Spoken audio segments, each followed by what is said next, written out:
ഇന്ന് ശരത്തണ്ണന് സ്പെഷ്യൽ റെസിപ്പിയിലാണ് ഇഞ്ചിക്കറി ഉണ്ടാക്കുന്നത്. അണ്ണ എന്തൊക്കെയാണ് ഇതിന്റെ റെസിപ്പി? എല്ലാവരും ചേർക്കുന്നത് തന്നെ അത്.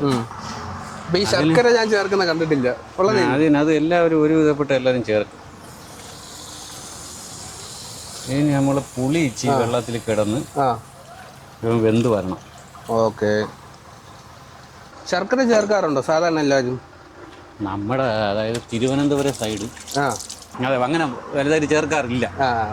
ഈ ശർക്കര ചേർത്ത് കഴിഞ്ഞാലുള്ള പ്രത്യേകത എന്ന് പറഞ്ഞാൽ ഒരു മധുരം, ചെറിയ ഒരു മധുരത്തിന്റെ ഇത് വരുമ്പോൾ ഈ എരി പുളി ഇതിന്റെ ഒരു കുത്തല് മാറി കിട്ടും.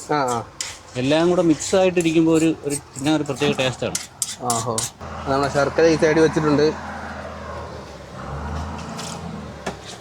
ഇത്രയേ ഉള്ളൂ അല്ലേ? ചെറിയൊരു പീസ് നോക്കി നിൽക്കണേ, ചിലപ്പം തിളയ്ക്കുമ്പോൾ തെറിക്കും. ഓക്കെ.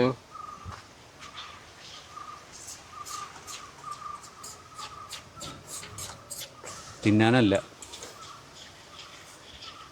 ഇഞ്ചിയിൽ ആ നാരങ്ങ അല്ല ഈ പുളി ഇച്ചിരി ഒന്ന് വെന്താലേ അതിനുശേഷം ശർക്കര ചേർത്തില്ലെങ്കിൽ പിന്നെ പുളി വേകത്തില്ല. ഈ ഇഞ്ചി എന്ന് പറയുമ്പോൾ ശർക്കരയും കൂടെ ശകലം ഇടുമ്പോഴത്തേക്ക് അതിൻ്റെ ടേസ്റ്റൊക്കെ മാറും. ആർക്കും നമ്മളെ കൊച്ചുങ്ങൾക്ക് വരെ കഴിക്കാൻ പറ്റണ ഒരു ടേസ്റ്റിലോട്ട് വരും. ഇത്ര തന്നെ നമുക്ക് ഒരുപാട് ദിവസത്തേക്ക് ഇത് വരും. അതെ. ഇനി നമുക്ക് ശർക്കര ഇങ്ങനെ ചിരിയിട്ട് കൊടുത്തു കഴിഞ്ഞാൽ അത് ഇങ്ങനെ ഇടുകയോ വെള്ളമാക്കി ഉരുക്കി എടുത്തിട്ട് അത് ഒഴിക്കുകയോ ചെയ്യാം. ഇനി നമുക്ക് ഉരുക്കാനൊന്നും പറ്റില്ല. അതെ. അല്ലാതെ ഇങ്ങനെ ചെയ്യുമ്പോഴത്തേക്ക് നല്ല രീതിക്ക് ഇതായിട്ടല്ലേ വീഴുന്നത്, പൊടിയായിട്ടല്ലേ വീഴുന്നത്. ഇത് പെട്ടെന്ന് അലിഞ്ഞോളും. അല്ല മറ്റേതാകുമ്പോൾ മണ്ണൊക്കെ ഉണ്ടെങ്കിലേ നമ്മൾ ഉരുക്കി എടുക്കുമ്പോഴത്തേക്ക് അത് അരിച്ചെടുത്ത മണ്ണൊക്കെ ഉണ്ടെങ്കിൽ അങ്ങ് അടിയിൽ പോകും, നമുക്ക് ഇതിനകത്ത് വരത്തില്ല. നോക്കിയിട്ട് പറഞ്ഞോളൂ. അടിപൊളിയായിട്ടുണ്ട്. ആ ശർക്കരയുടെ ഒരു ടേസ്റ്റ് കറക്റ്റ് എടുത്ത് അറിയാനുണ്ട്. ആ എരിവ് കുറഞ്ഞ ഇപ്പൊ ഉണ്ട്. ആ ഉള്ളു കാന്തണ പരിപാടിയും. അതെ അതെ ശരിയാ. എങ്ങനെയുണ്ട്? സെറ്റായില്ലേ?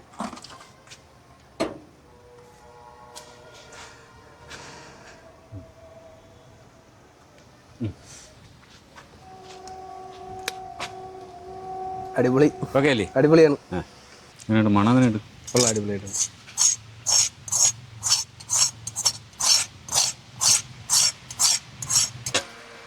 ഉപ്പൊക്കെ ഇട്ട് ഒരുമിച്ച് സെറ്റാക്കാം.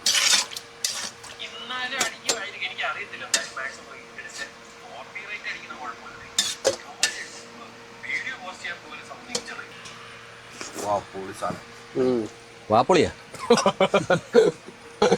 വാ പൊളി സാധനം.